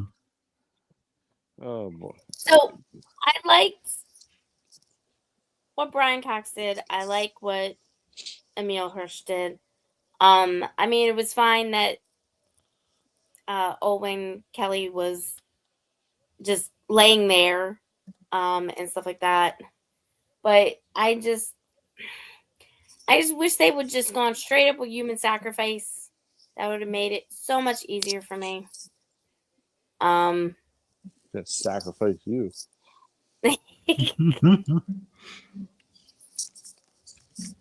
Yeah, I heard that laugh, Fuzzy. Anyway, and I didn't like the kitty cat dying. Okay. That was not a good thing for me. A 6? So yeah, though? I mean, yes. I mean, I liked it was a small cast. I liked that, they worked well together and they were, responding to each other. It was good. The problem I had was the girlfriend coming back and not seeing what she saw that would explain why she's back.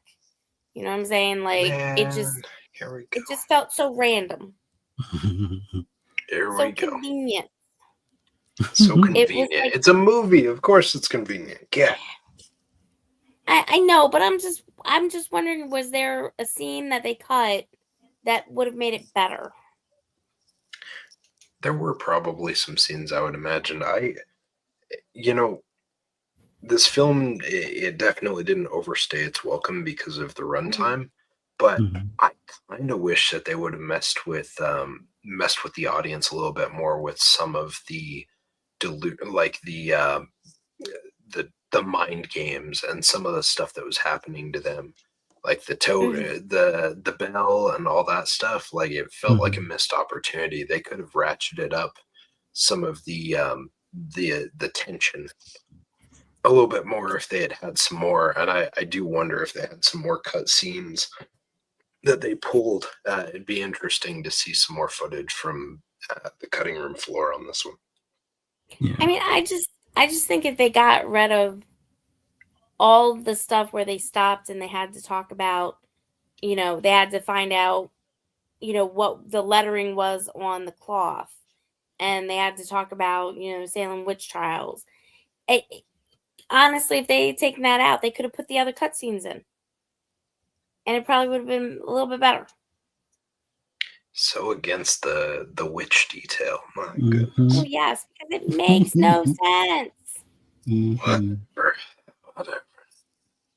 I mean, Makes no sense to me. minus. It's like taking 14 different sections of a religion, because I know Hey, Christianity man. is not just Hey. Christianity. There's I lots of know. things in life that people do that make no sense, to be fair. Well, true. This isn't any wilder than some of the things. but a supernatural being makes sense. So is a witch. Yeah, No, not this witch. because how did they become this supernatural being? What torment or torture did they experience, and why did they Yeah. experience that torment and I would torture? I It would didn't have to argue be. that certain things about a witch are very supernatural. No, actually, they're not. I wish they were. Okay. That'd be a better one. Mhm.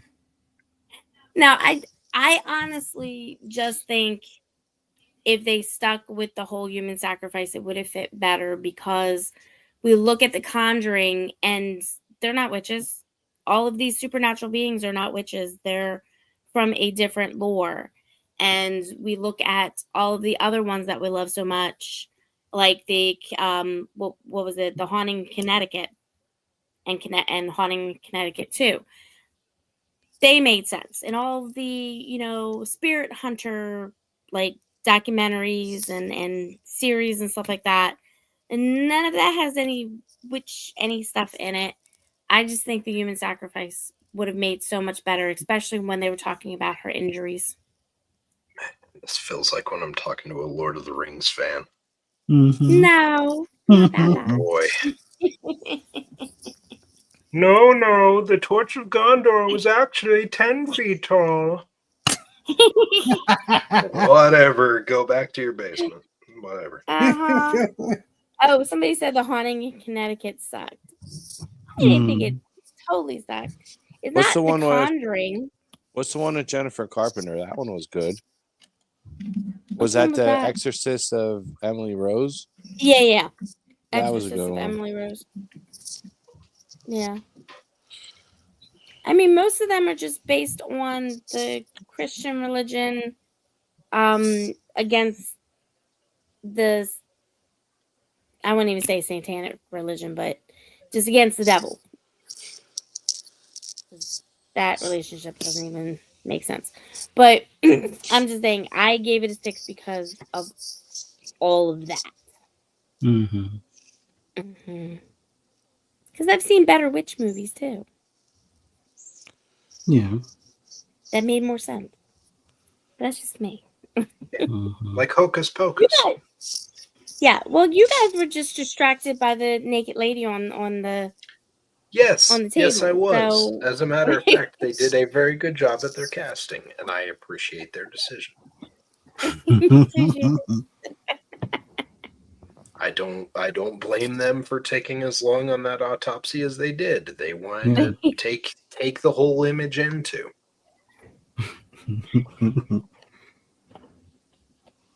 It was. I know we mentioned. I think Silence said it about, or Fuzz about seeing her sit up at all, and I Mhm. feel like that would have took some out of it because Mm. the fact she didn't sit up at all was perfect, and then like Yeah, her toe. ratcheted the tension. Well, yeah, because if she would have sat up, then you would have expected more. They'd have been like, well, why didn't she just get up in the first place? Why wouldn't she walk? Why wouldn't she do this? Like, the fact she didn't do any of that, you didn't expect anything more, and it was awesome. Yeah. No, that's perfectly fair.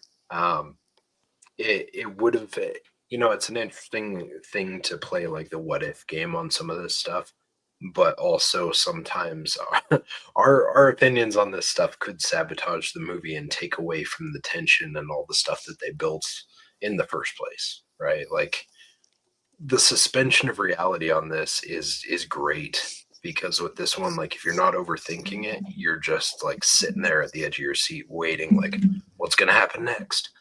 And if they changed the script and did have her just reach out and turn into a bloodbath, it wouldn't have had the same effect as how this movie is just on its own.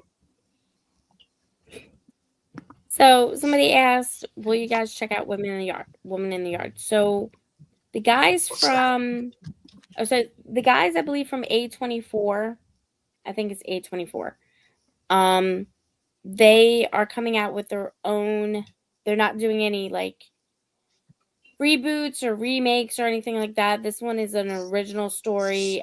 Basically, it's a mysterious woman repeatedly appears in a family's front yard, often delivering chilling warnings and unsettling messages. leaving them to question her identity, motives, and the potential danger she might possess. So it's coming out. This one's actually Um, Blumhouse, not A24. Oh, that too was Bloomhouse. Bloomhouse is coming out with its own original script.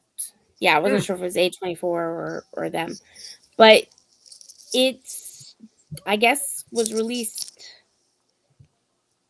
I think it just came out. They were showing it. Yeah, it just came out during today. the monkey. Mm-hmm. Yeah, so it hit today. So I think maybe in a couple of weeks, if it's still in theaters. I think maybe when it comes out on streaming.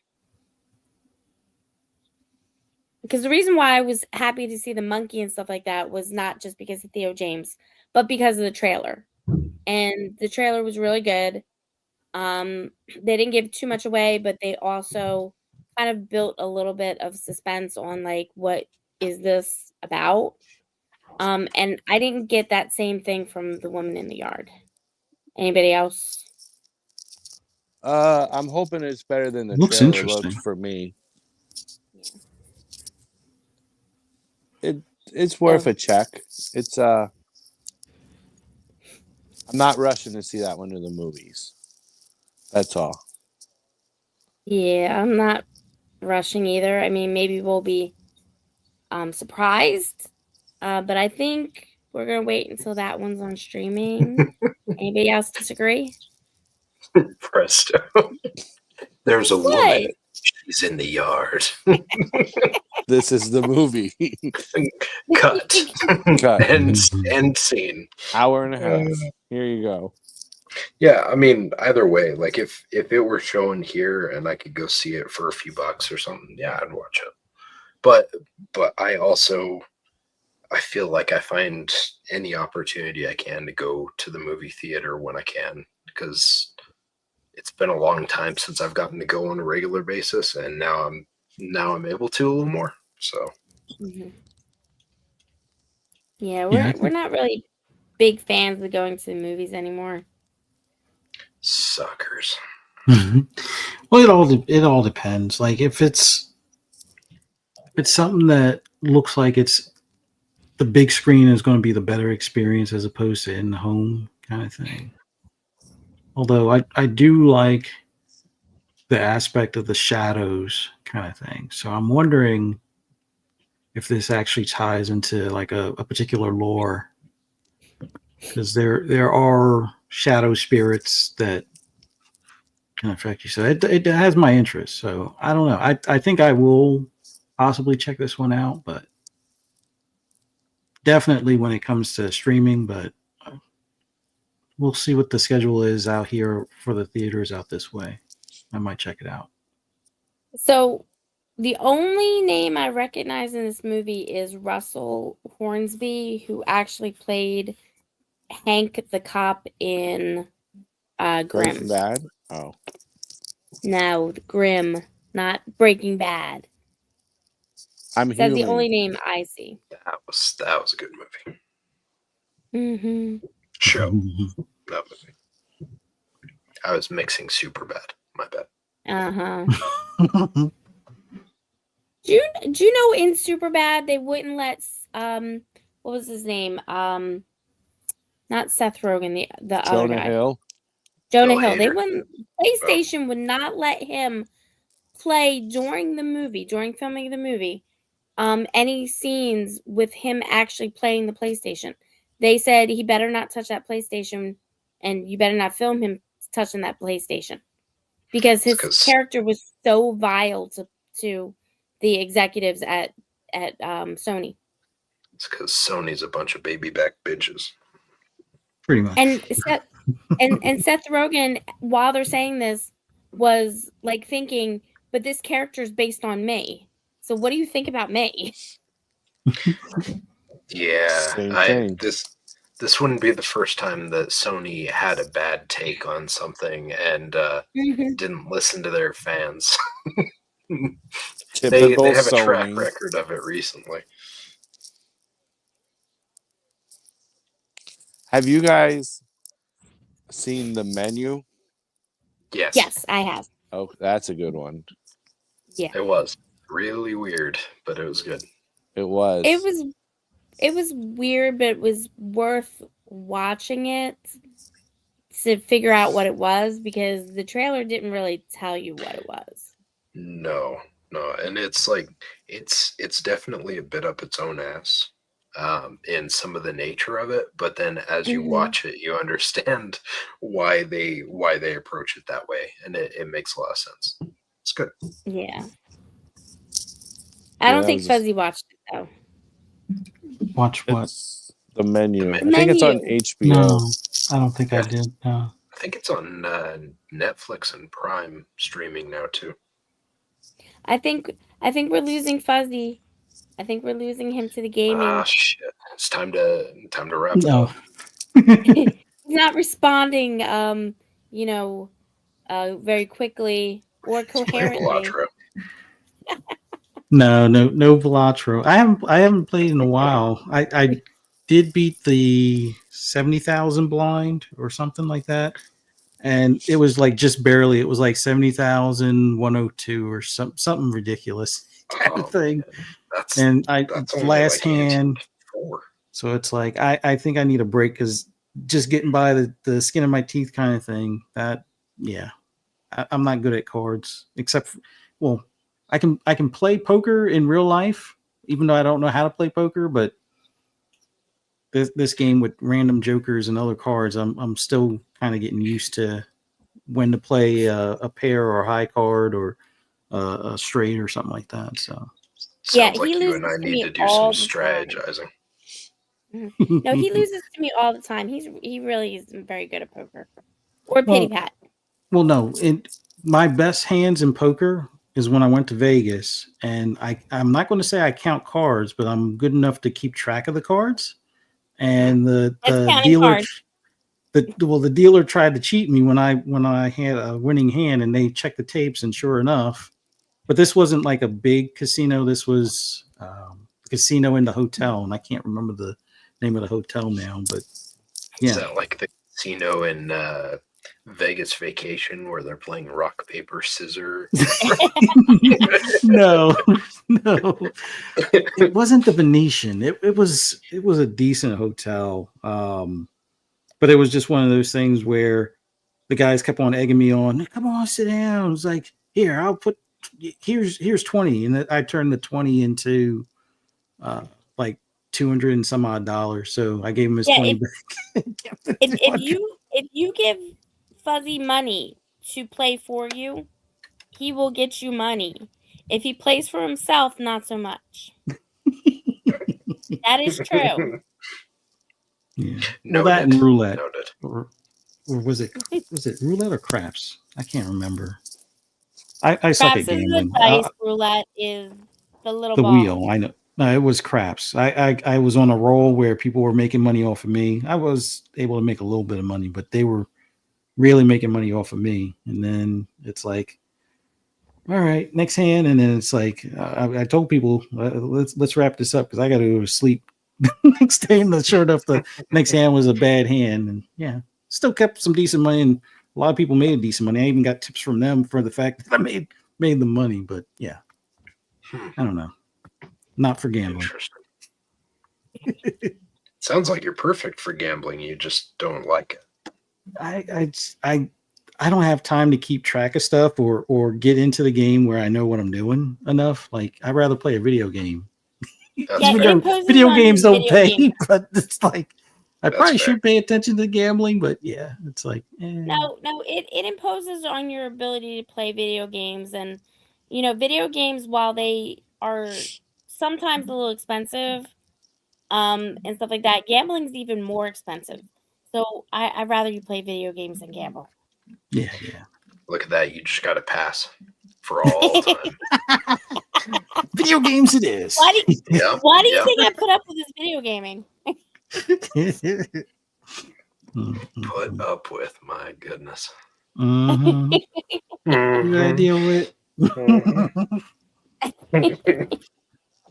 No, but Troll, we're doing what, Troll 2 or Trolls 2 next week. Troll. It's I- Troll 2. There's no S Troll in there. It's Troll 2. Troll 2. Okay. Yes. So it's And on then- Tubi. All right. And then some point down the line, we can do Woman in the Yard. Probably when it comes to streaming. I got to watch Mhm. Troll to kind of get a backstory to see how separate they are from each other Yes. for Troll and Troll 2. Yeah. And then we can do The But Room. what's the movie that you said and somebody was like, that's not really horror. What was that movie again? Oh, I'd have to go back and look. I don't even remember what it was. I had it saved on Netflix. I think it was Minions. I think it was No, Minions what too. kind of Minions? No. Not Minions. Oh, I mean, my we bad. can watch Minions. They have a Halloween I don't think- special. No. It was mentioned by someone in the chat. So I can go back and try and track it down. Yeah. But Fuzzy, just so you know, The Room is not a horror movie. I would gladly talk about The Room, but The Room is not a horror movie. Just so you know, Okay. it's not even a thriller. I mean, honestly, you after watching it, you may feel You are feeling terror. yes, you may feel a little terror, especially of the terror of wasting time.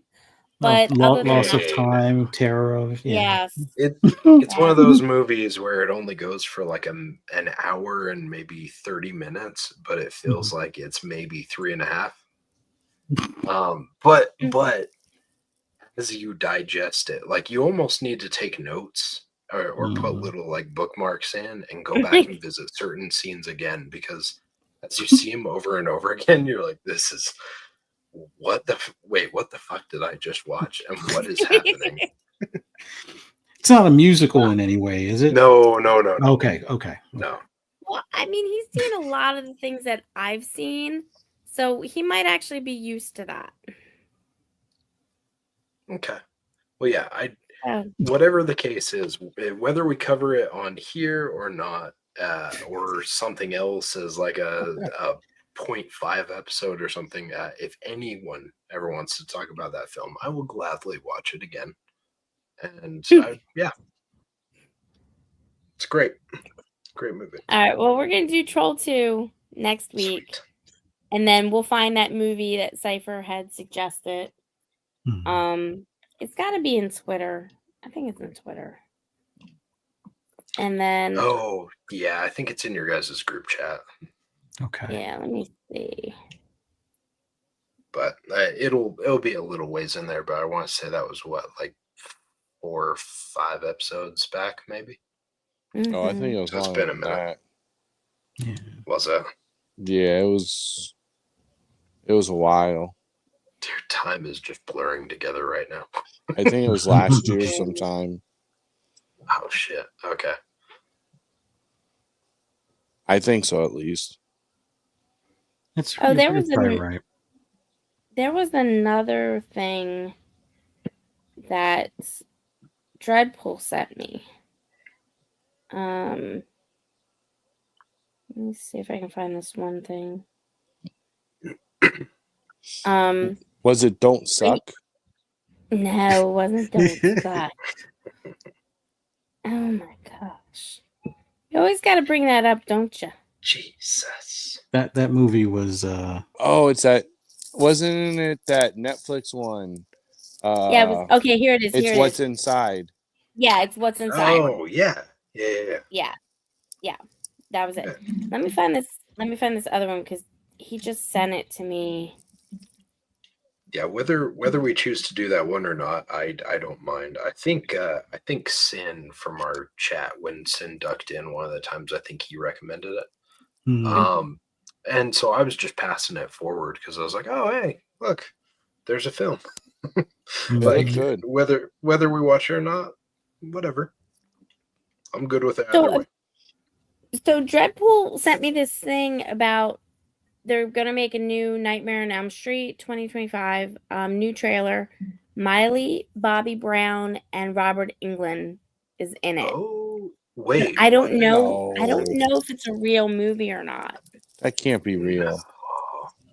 I don't know if No. it's real or not, but That can't be. That can't be. Millie Bobby yeah. Brown in there would be a good one though. But Mhm. but I think Robert Englund, because of like arthritis and stuff like that, he's Yeah, pretty much he said does. like with that Yeah. he is done with that side of things. Yeah, I think he is almost done with the conventions as well. That sucks. Yeah, because he is, I mean, I know he was at the one in Cherry Hill with us, and he was struggling to keep up with with everything. They had to Well, give out signing I'm tickets. sure would be a nightmare. Yeah. Yeah. Um, So so I think I found what he was talking about. So there's a YouTube channel called KH mhm, Studios. Oh, there we go. Roshan in the chat just mentioned it too. KH mhm, Studios. mhm. Or I think there's another one where they do a lot of like fan made trailers. Yeah. And Yeah. that's what I'm finding when I'm looking. It's either Kino or KH Studios. Those ones do a bunch of Mhm. fake trailers. Yeah. Because there's a Jenna Ortega Nightmare on Elm Street one that's out there too. I saw that one like a month ago. So yeah, I Yes. think it was a bait and switch. Yeah, so they're saying, so I found an article saying instead of using real authentic footage, the trailer featuring Bobby Brown's face overlaid on the faces of several characters from other Nightmare on Elm Street films, while Yeah. convincing the trailer is sadly a fake. Now could it happen? Don't know, but it wouldn't be Robert Englund in there. Exactly. Like it could It wouldn't happen, be. absolutely, Yeah. but not with him, it seems like. I mean, yeah, Sadly. now he did say that he really wants a prequel made, and he said that he would help with doing that, whether producing or casting or whatever. But he did say that he really wanted a prequel about Freddy to be made Mhm. so that everybody can see how he got where he is. Because, like I said, my biggest problem between the remake and the older versions, the originals and stuff like that, is that in the original versions, we kind of thought that Freddy could be innocent and taking his revenge out on unjust, he might have just been one of those people that really love kids and was doing their absolute best to take care of the kids, and the parents took it the wrong way, or he could have been, actually doing something. We really don't know because that really wasn't a direct kind of, you know, directly kind of said. But in the reboot, it was. It was directly said, and you people did not like that because his innocence was no longer in question. He was, in fact, a pedophile, and what are you supposed to do with pedophiles? Yeah, you're supposed to basically, kill him and stuff like that. Yeah. So yeah, and we didn't want the parents to be right. You know what I'm saying? When we were growing up. So I just think a prequel would set that straight. Mm. It'd be an interesting spin. I mean, Yeah. be a nice way to Yeah. rewrite the story, reboot it to some extent, give it a different coat of paint, different perspective. Yeah. But Mm-hmm. This time Exactly. reveal like the children's hospital that Mm-hmm. that Freddy was donating to all the years, so that way everyone feels like an Mm-hmm. asshole when they think that he's a pedophile or something. Exactly. Yeah. Like that's what I want to see. There was nothing wrong with making him a pedophile. It made you appreciate what the parents did to an extent. But I mean, I definitely prefer what the original movies did more, obviously. Yeah. And I would like DJ Qualls to play Freddy. I feel like this is the second or third movie that you've been like, who'd be perfect for this? And I was like, ooh, ooh, that new kid that's in that Netflix one. And you're like, DJ Qualls. I'm like, wait, what? I like what They Can't Stop Me said. Castrate. Oh, no. Oh, Homie has the blandest looking face. My goodness. Maybe he would look better if his face looked burnt. So maybe that's a good idea. At least it looked like he had something going on with his face. yeah. God damn. Hey Drake, heard you Yeah. like him young. Uh-huh. Yeah, now, yes, they did show him in one of the last ones where, he grew up with his daughter and he was getting rid of evidence and she found his knives and everything. But again, that was not enough.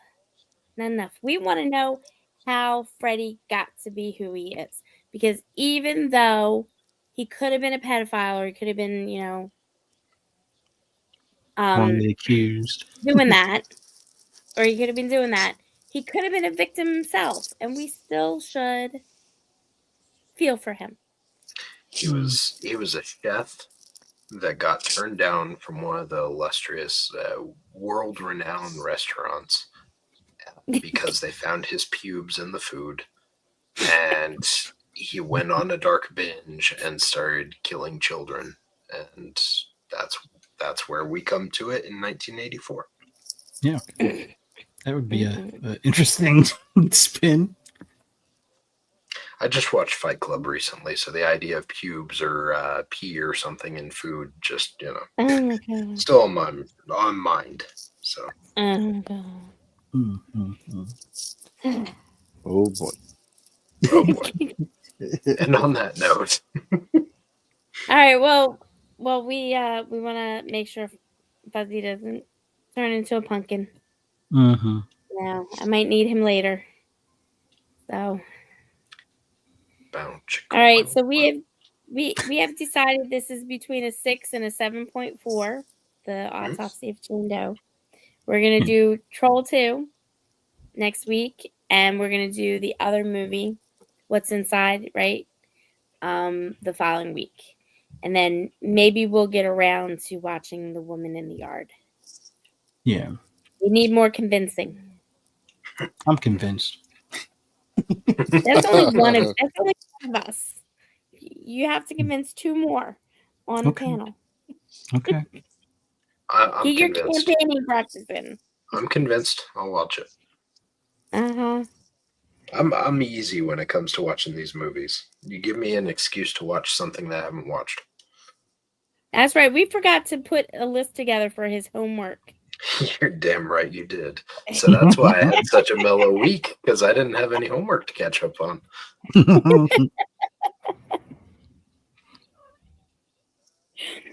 All right.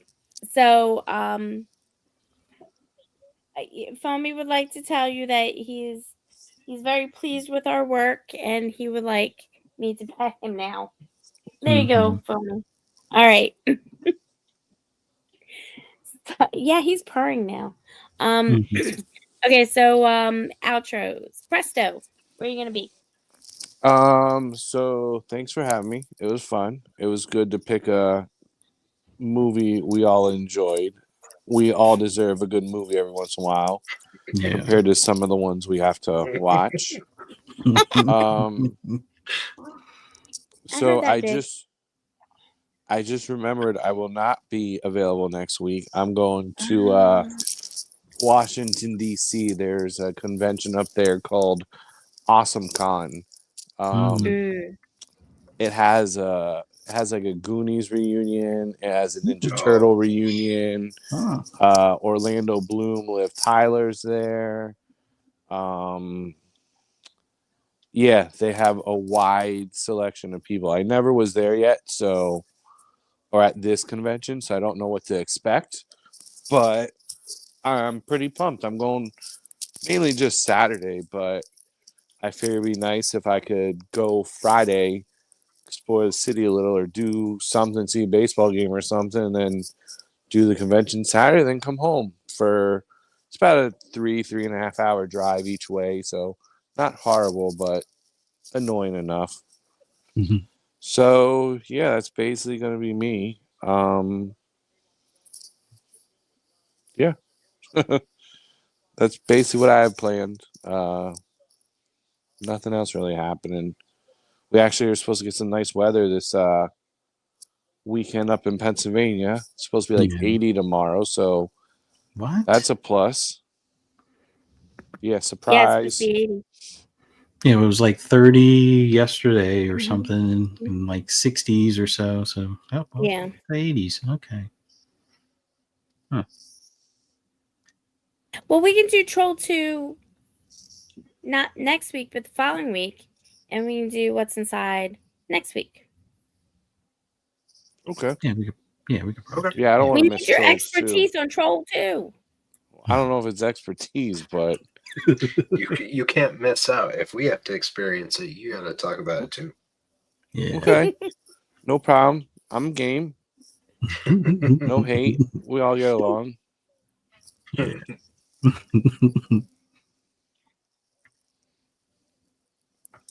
So I yeah, think that's it Filmy for wants to me. have his own panel.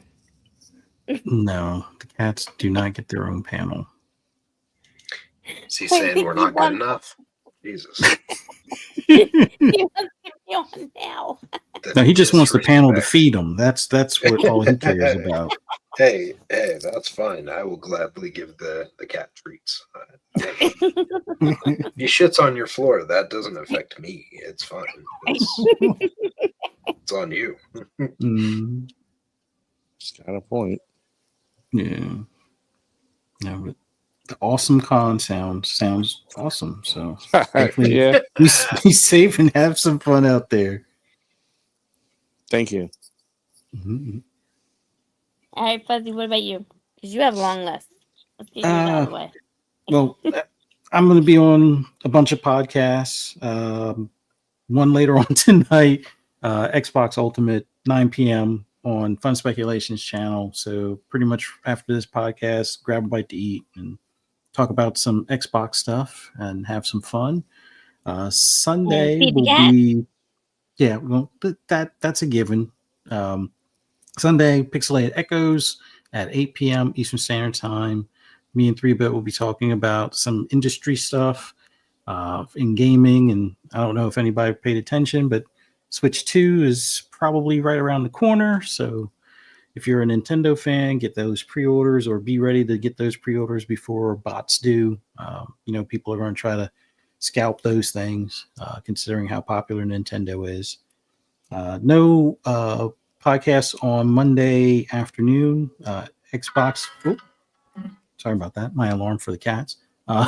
No podcast for Xbox Lunch Break Special on Monday.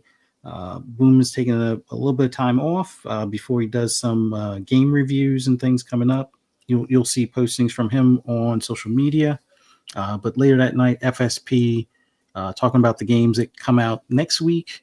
There should be some interesting ones that drop in the Game Pass, as well as some ones that will be available on pretty much all gaming platforms. So check us out on on Fun Speculations channel for that, and then hope to see everybody right here or back here next Friday, 6 p.m. Eastern Standard Time for what was the movie Inside again? It's What was what's the inside. What's It's Inside? what's inside. So we'll be discussing that next week. Hope to see everybody in the chat there next Friday.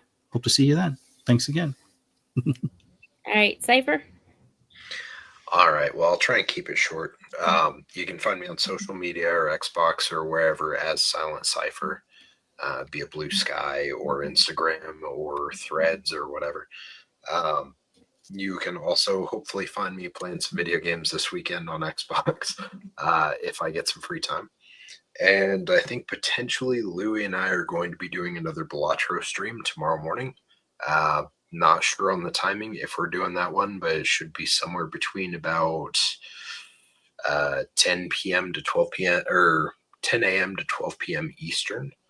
And then next week, you'll catch me on Wednesday on Xbox International at 7 p.m. Eastern Standard Time, and Friday morning on Double Barrel Gaming Podcast with Boom, Fuzzy, Korkenstein, or whoever else might be showing up. Nice. All right. Oh, So, and sorry, Friday night, of course. Here, my bad. My bad. I knew I was forgetting something. The most important thing.